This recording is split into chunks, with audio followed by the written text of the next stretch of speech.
안녕하세요, 독자님들. 경제용입니다. 기자님, 오늘이 2026년 4월 1일이잖아요. 오늘 아침 서울경제신문 일면 보시고 좀 어떠셨어요? 아, 네, 기자님. 진짜 그 헤드라인들을 쭉 보는데 이게 과장 조금 보태서 거의 뭐 경제 비상사태 선포나 다름없더라고요. 상황이 심상치가 않습니다. 맞아요. 이게 진짜 만우절 거짓말이었으면 좋겠는데 그게 아니잖아요.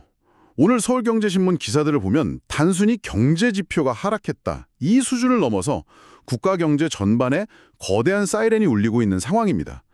독자님들께 이 긴박한 기사들의 이면을 좀 심층적으로 파헤쳐 드릴 텐데요. 네, 맞습니다. 일면 기사들의 헤드라인만 연결해봐도 현재 우리 경제가 얼마나 전례 없는 복합 위기 상황에 직면해 있는지 그 인과관계가 뚜렷하게 보이거든요. 당장 물리적인 타격이 시작된 시점이죠. 그러니까요. 일단 어제 시장 상황부터 생생하게 짚어드려야 할 것 같은데요. 독자님들, 어제 코스피가 무려 4.26%나 폭락을 했어요. 네, 그래서 5,052.46으로 간신히 5천선을 방어하면서 마감을 했죠. 그 외국인 투자자들이 하루에만 막 4조 원 가까이 주식을 투매했거든요. 와, 4조 원이요? 진짜 엄청나게 던졌네요. 게다가 원달러 환율은 진짜 1,500원이라는 심리적 마지노선이 허망하게 뚫렸습니다.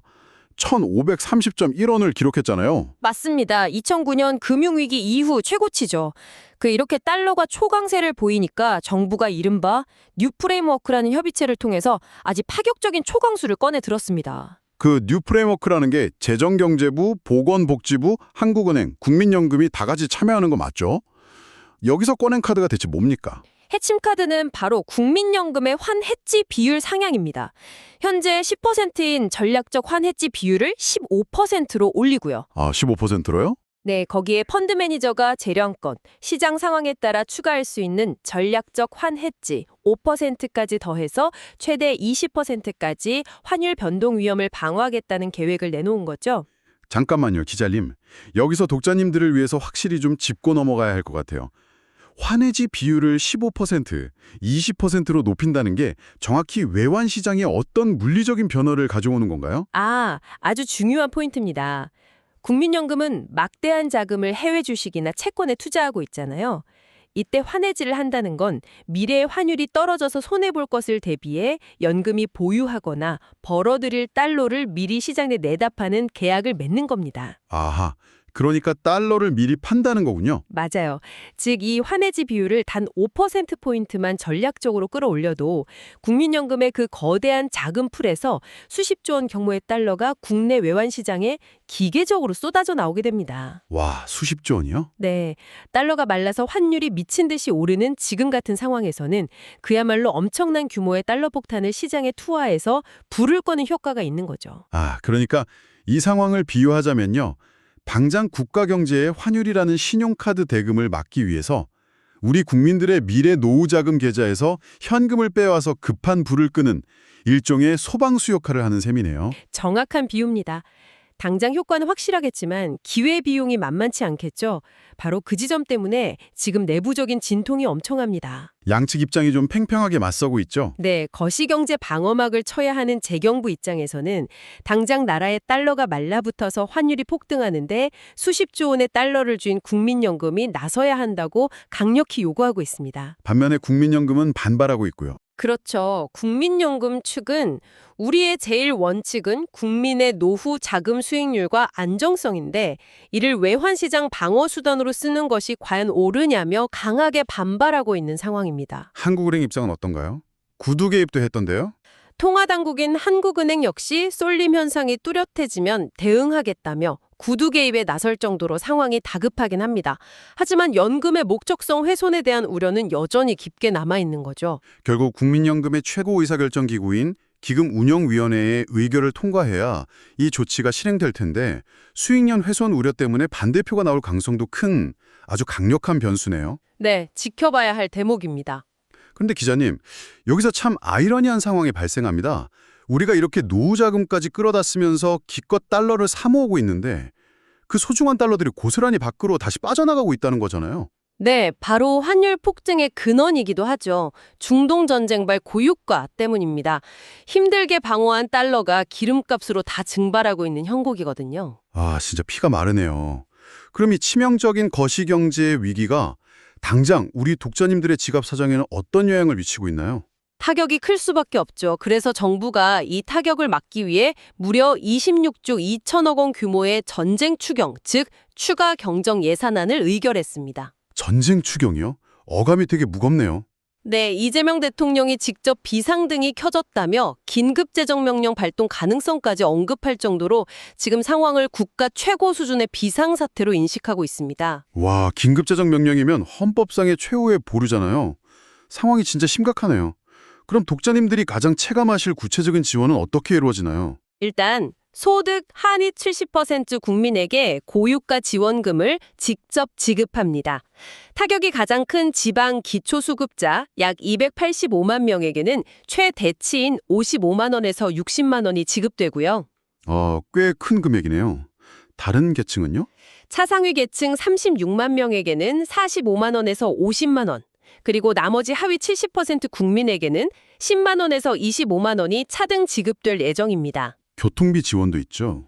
네, 대중교통 이용자들을 위해서 K패스 환급률도 한시적으로 30%포인트 상향됩니다. 잠깐, 기자님. 여기서 도저히 이해가 안 가는 숫자가 하나 있습니다. 코스피 5천선이 붕괴될 뻔하고 외환시장이 불타는 이 역사적인 경제위기 상황에 26조 원이 넘는 돈을 푸는데 빚을, 그러니까 국채 발행을 전혀 안 한다고요? 네, 국채 발행 없이 갑니다. 아니, 이 난리통에 25조 원이 넘는 잉여 자금이 대체 어디서 튀어나온 겁니까? 재원이 어디서 오는 거예요? 그게 바로 현재 우리 경제가 가진 참 독특한 모순이자 다행인 점인데요.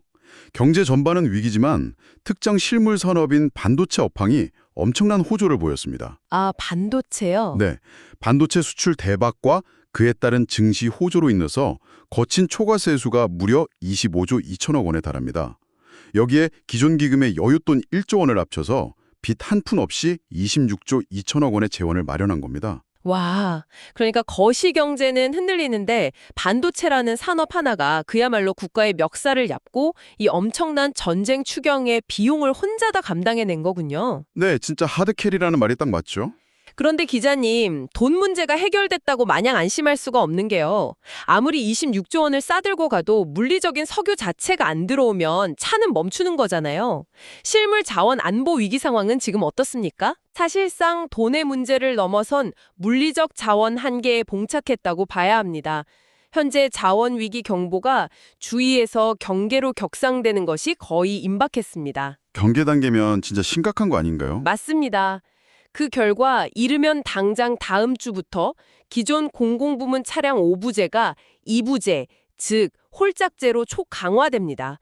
도로 위 공공차량의 절반이 멈춰선다는 뜻이죠. 독자님들도 당장 체감하시게 될 겁니다. 와, 2부제면 당장 출퇴근 대란이 일어날 텐데 그걸 감수할 만큼 원유 수급난이 심각하다는 거네요? 이런 상황에서 석유 물량을 확보하기 위해 정부나 기업은 어떤 수단을 동원하고 있나요? 정말 필사적입니다.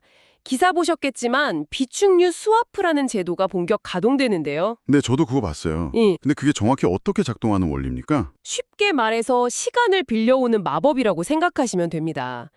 기업이 해외에서 어떻게든 원유 대체 물량을 계약하더라도 그 배가 한국 항구에 도착하려면 몇 주, 길게는 몇 달이 걸리잖아요. 그쵸? 배 타고 와야 하니까요. 근데 공장은 당장 내일 멈출판인 거죠. 그래서 정부가 나선 겁니다.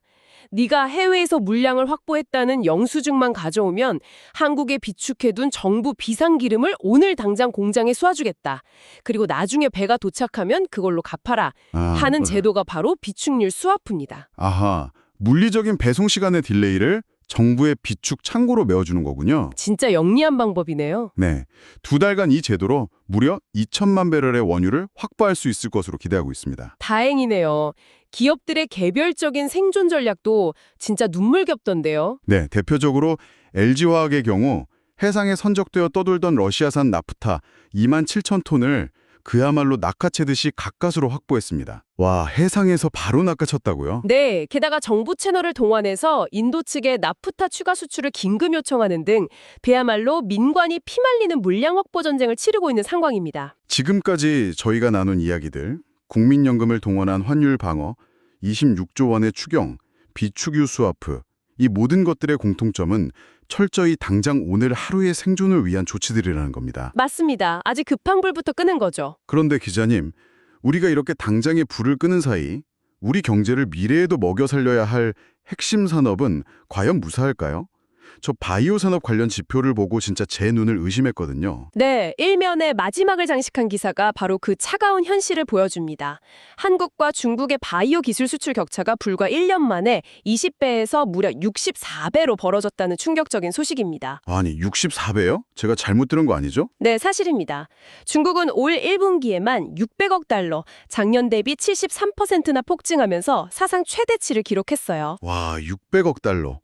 그럼 한국은요? 반면 한국은 1분기 수출액이 9억 3,670만 달러에 그쳤습니다. 5년 만에 최저치고요. 심지어 조 단위의 대형 계약은 단 한 건도 터지지 않았습니다. 진짜 충격적이네요. 불과 2021년만 해도 한국이 11억 달러, 중국이 13억 달러로 기껏해야 1.2배 차이였잖아요.